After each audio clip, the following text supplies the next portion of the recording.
The lonely plains. The last sliver of sun dipped below the horizon, painting the vast western sky in hues of bruised purple and fiery orange. Jedediah Stone wiped a calloused hand across his brow, the scent of dust and honest sweat clinging to him. The day's chores were done, the horses watered and fed, the fences checked, the meager crops tended. A lifetime of these rhythms had etched lines around his eyes and set a permanent stoop to his broad shoulders. He stood for a moment, letting the cool evening air seep into his bones, a silent sentinel in a land that stretched endlessly in every direction. His ranch, a collection of weathered wood and sun-baked earth, seemed a tiny speck against the immensity of the plains. Inside his small, two-room shack, the air was still and cool. A lone candle flickered on the rough-hewn table, casting dancing shadows that elongated his solitary figure. He scooped a portion of stew from a pot simmering on the small stove, venison and root vegetables, simple but nourishing. The clinking of his spoon against the tin plate was the only sound in the room, amplified by the pervasive quiet outside. He ate slowly, methodically, his gaze occasionally drifting to the single window, where the last vestiges of twilight were fading into a star-strewn blackness. It had been years since he'd heard another human voice inside these walls, save for his own occasional mumble to a stubborn mule. The nearest town was a 2-day ride, a collection of equally lonely souls scattered like seeds across this unforgiving land. He'd chosen this life, or perhaps it had chosen him. A man of few words, the silence of the plains suited him. It offered a stark honesty, a freedom from the complexities of people, the demands and disappointments. Yet, tonight, the silence felt heavier than usual, pressing in on him from every corner. He finished his meal, stacked the plate and spoon by the basin for washing in the morning, and extinguished the candle. The darkness enveloped him completely, broken only by the faint silver glow of the moon filtering through the window. He lay on his cot, staring up at the rough ceiling beams, listening to the symphony of the night, the distant howl of a coyote, the rustle of dry grass in the wind, the almost imperceptible hum of the vast, empty space around him. A strange ache settled in his chest, not of loneliness exactly, but of an awareness of it.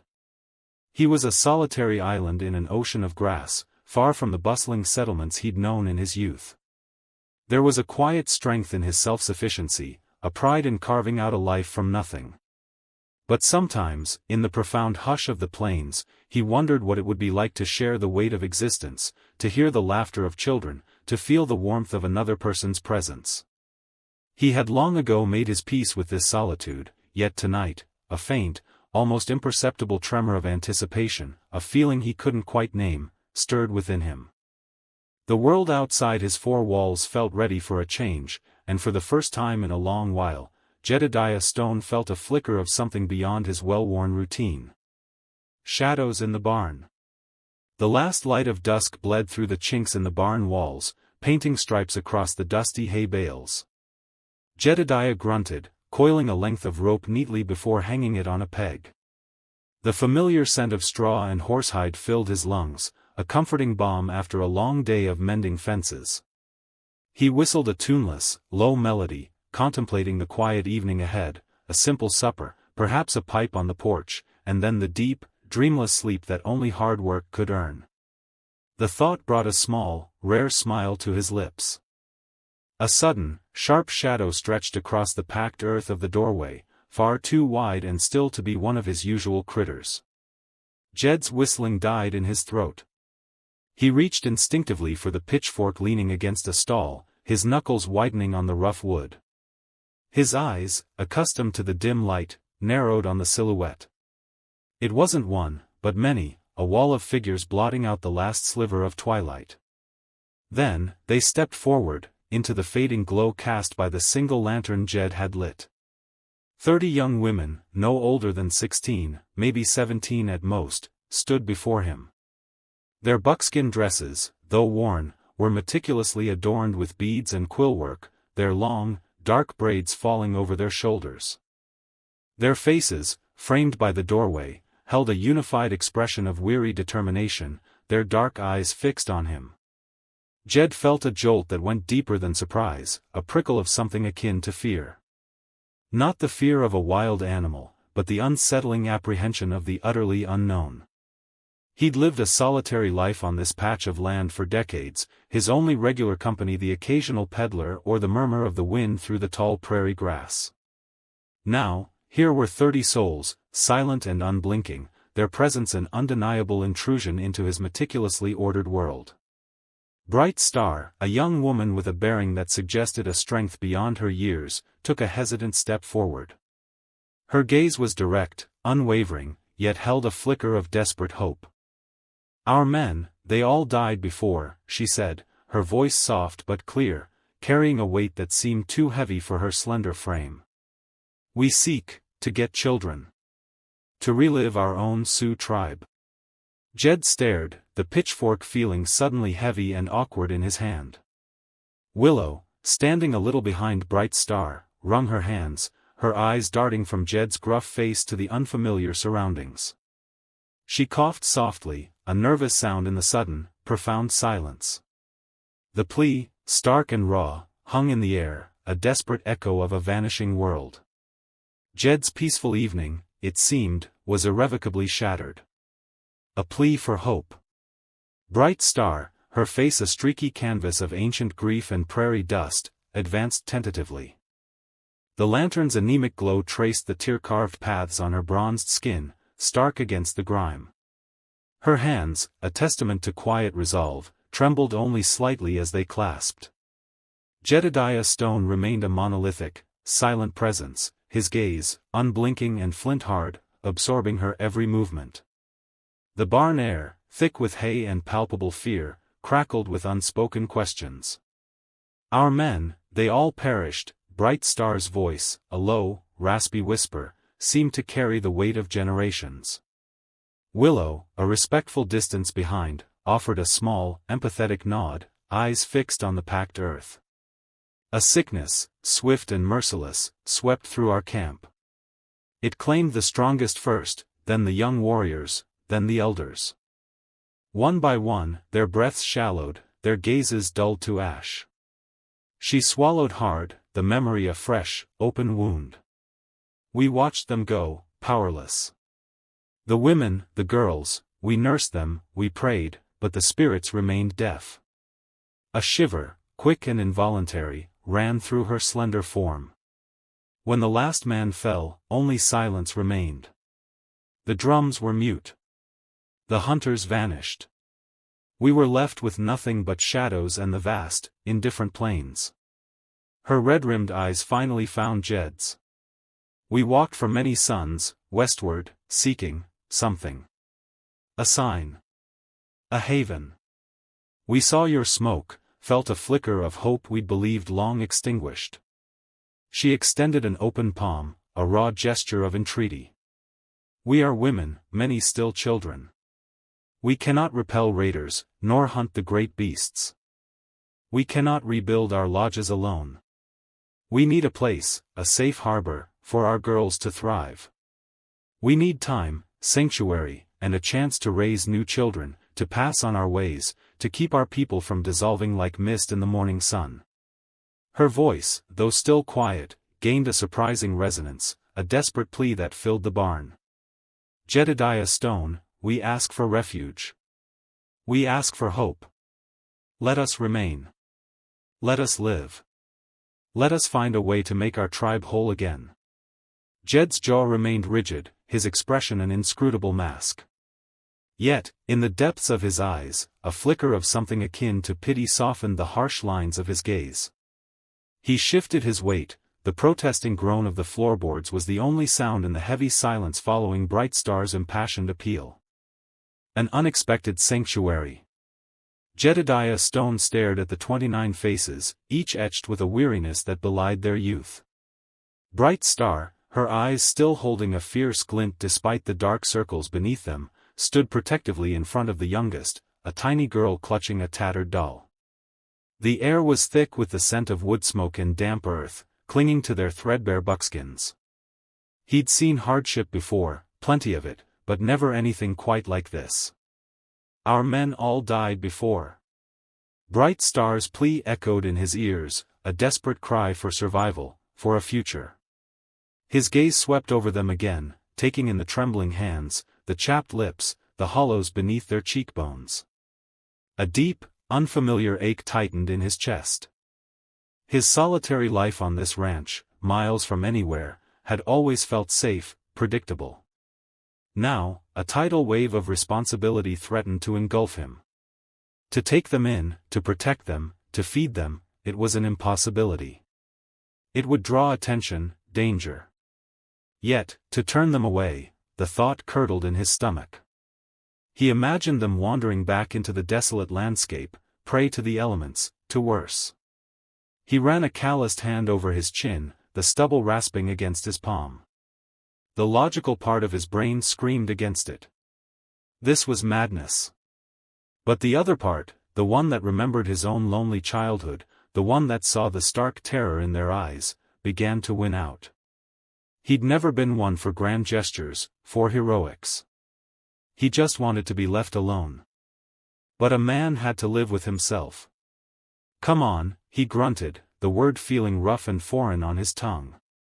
He turned, not waiting for a response, and strode towards the largest of his outbuildings. The barn, a weathered behemoth of rough-hewn timber, dwarfed the small figures who hesitantly followed. Its heavy doors creaked open, revealing a cavernous interior smelling faintly of hay and horse. He gestured with a sweep of his arm towards the far end, where a large section was usually reserved for winter feed, now mostly empty. Dust motes danced in the slivers of sunlight piercing through gaps in the wooden walls. "It ain't much," Jed said, his voice softer than he intended, "but it's dry. And it's got a roof." The words hung in the air, simple, unadorned, yet carrying the weight of a monumental decision. Willow, a quiet girl with eyes like a deer, was the first to step inside, her gaze sweeping around the dusty space with a mixture of apprehension and hope.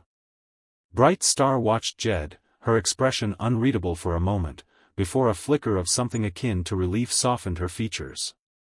The barn was an unexpected sanctuary, a rough-hewn promise in a world that had offered them little but despair.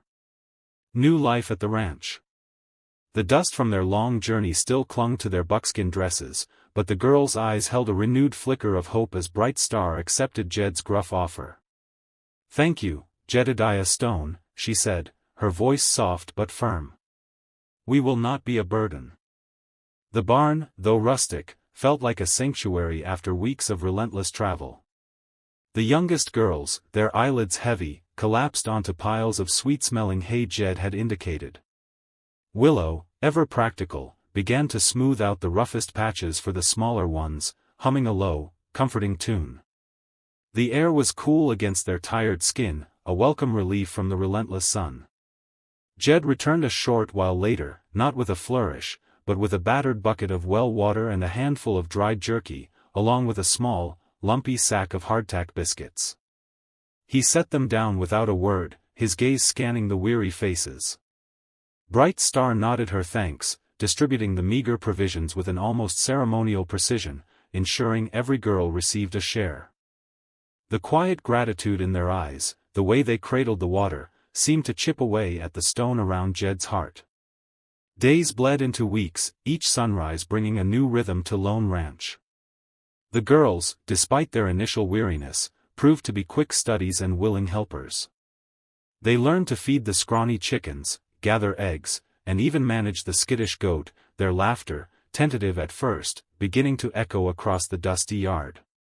Jed found them mending fences with surprising dexterity, their small hands weaving new life into frayed wire. He watched as Willow, with gentle patience, soothed a nervous mare, whispering words in a language he didn't understand but whose calming effect was undeniable. Slowly, imperceptibly, the silence of Jed's solitary life began to recede, replaced by the soft murmur of conversations and the occasional burst of youthful exuberance. He started to learn their names, not just as the girls, but as individuals. There was Little Fawn, who always sought out the sunniest spot, and Running Brook, whose boundless energy rivaled that of a spring torrent. And then there was Willow, with her quiet observations, and Bright Star, whose every action spoke of unwavering resolve. One evening, as the sun dipped below the horizon, painting the sky in fiery hues, Jed watched Bright Star helping the youngest ones wash their faces by the pump. He saw the care in her movements, the way she tucked a stray lock of hair behind a small ear. A warmth he hadn't felt in decades, a strange, unfamiliar ache, settled in his chest. They weren't just a group of desperate girls anymore.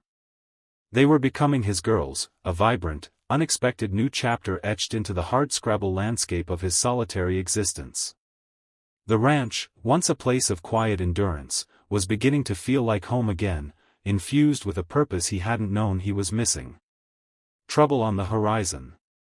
The afternoon sun, usually a comforting presence, felt like a spotlight on the dusty horizon.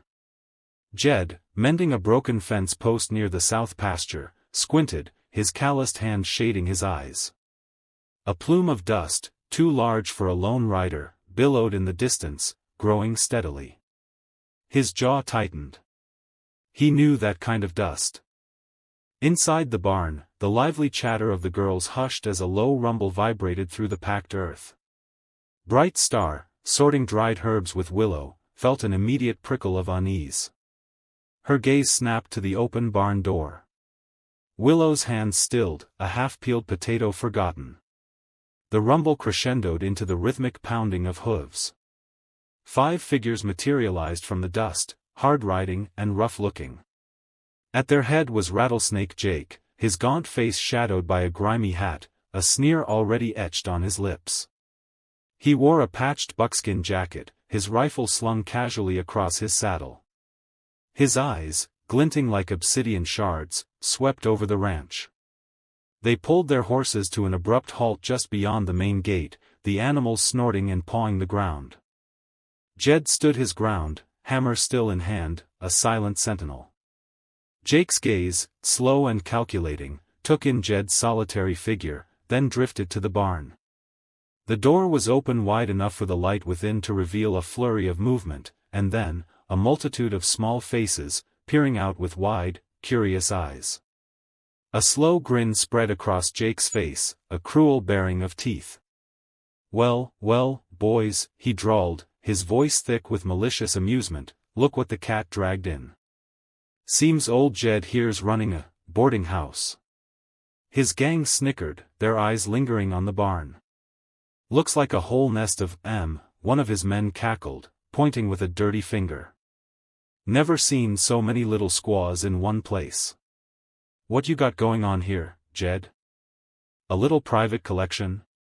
Bright Star felt a cold knot form in her stomach. She pulled Willow and the other girls further back into the shadows of the barn, her hand instinctively going to the small, sharp flint knife she kept tucked into her sash.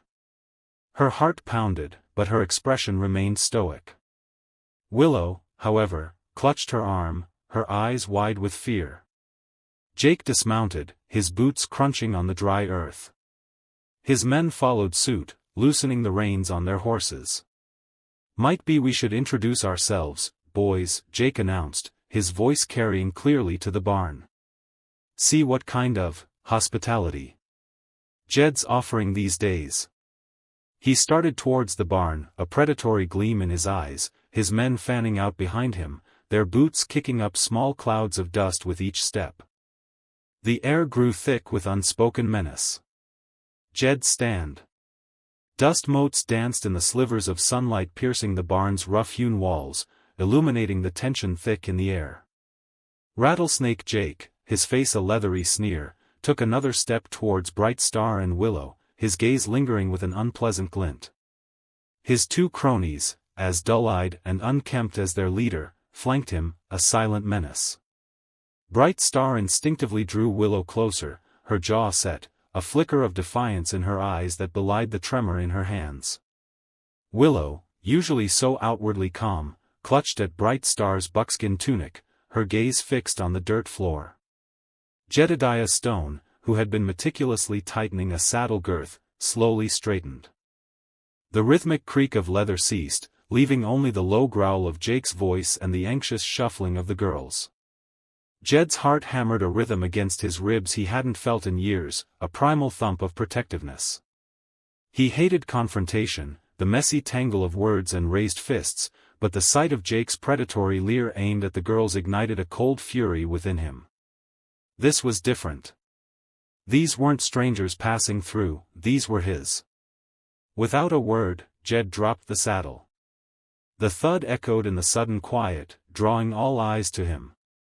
His posture, usually slightly stooped from years of ranch work, straightened, his shoulders broadening. He took a deliberate step, then another, placing himself squarely between Jake's gang and the two girls. The barn, which had felt immense moments before, suddenly seemed too small, too confined. "What's the matter, old man?" Jake sneered, a forced bravado in his tone. "Gonna try and play hero?" Jed's gaze, usually softened by a quiet contemplation, was now sharp, unwavering. He looked Jake squarely in the eye, ignoring the glint of the Bowie knife tucked into the bandit's belt. "These are my people now." Jed's voice was a low rumble, devoid of his usual gruffness, yet carrying an unexpected weight. It was a declaration, not a warning. "You leave them alone." The air crackled. Rattlesnake Jake, accustomed to easy intimidation and quick retreats, froze. His eyes, narrowed and calculating, flickered from Jed's determined face to the solid stance the rancher held. He hadn't anticipated this. The quiet rancher, the man who rarely spoke above a murmur, was suddenly an unmovable stone wall.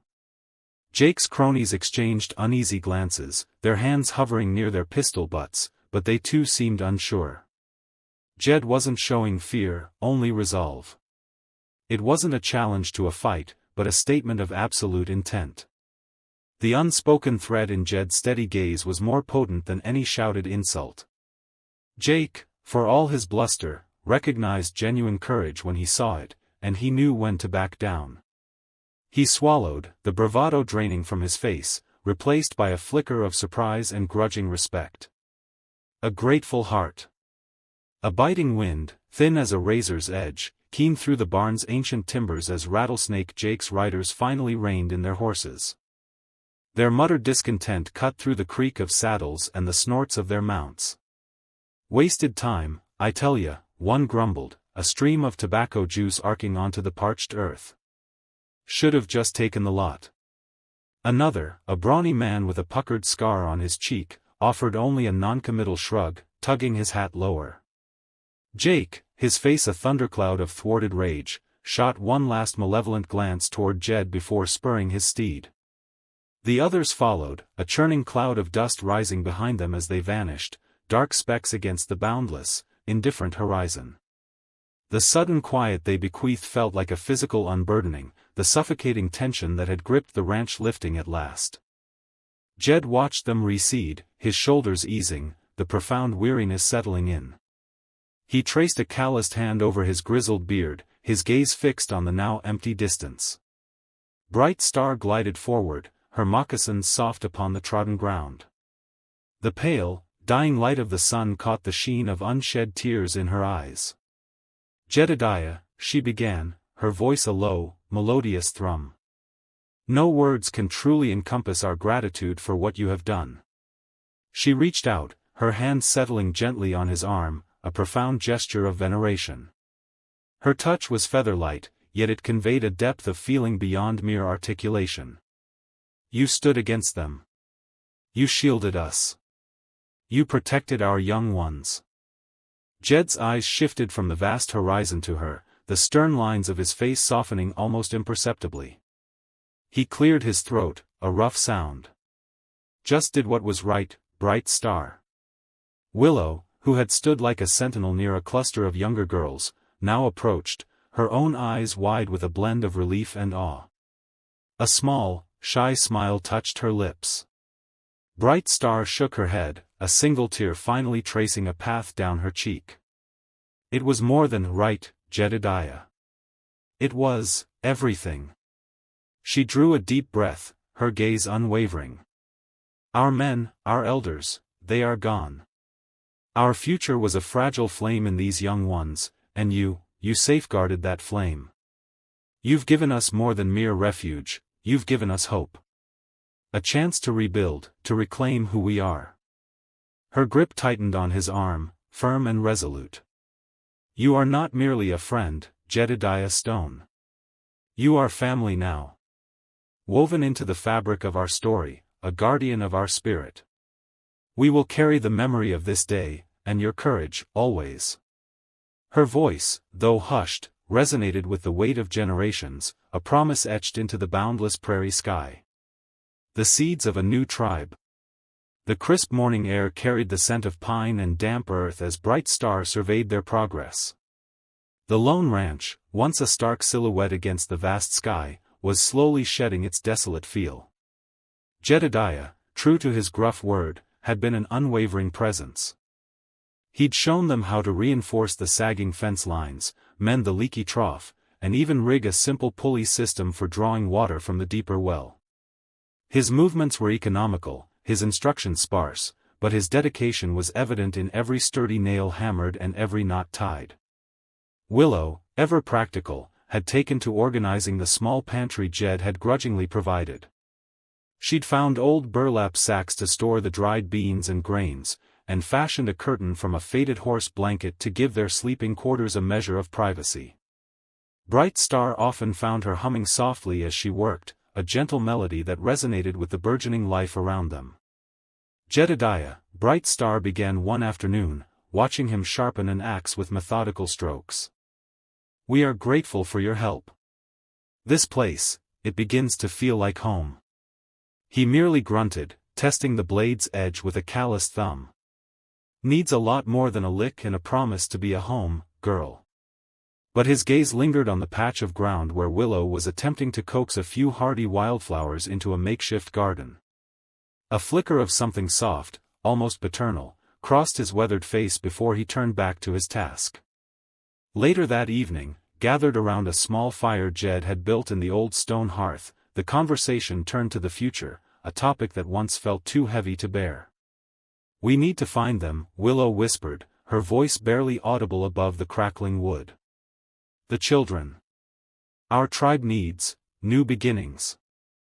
Bright Star nodded, her gaze distant, fixed on the dancing flames. It will not be easy. The plains are vast, and many hearts are hardened by what has passed. She paused, then met Willow's hopeful eyes. But we must try. Our ancestors depend on us. The legacy of our people, it rests on the seeds we plant now. A shared resolve settled between them. The fear was still a dull ache, but it was overshadowed by a burgeoning sense of purpose. The silence that followed was not empty, but filled with the unspoken weight of their shared vision. As the days blended into weeks, a transformation began to unfold. The quiet plains, once echoing with only the wind, now carried the sound of laughter. Not the unrestrained joy of childhood, but a gentle, resilient sound that spoke of burdens being slowly lifted. Willow would sometimes sing old tribal songs, her voice a soft lament at first, but gradually gaining strength and melody. Bright Star joined in, their voices intertwining, weaving a tapestry of hope and remembrance. Jedediah, seated on the porch, would listen, his pipe unlit, a faraway look in his eyes. The ranch was no longer just a stopping point, it was becoming the cradle of a new possibility, a testament to the enduring spirit of a tribe refusing to fade into the dust of history.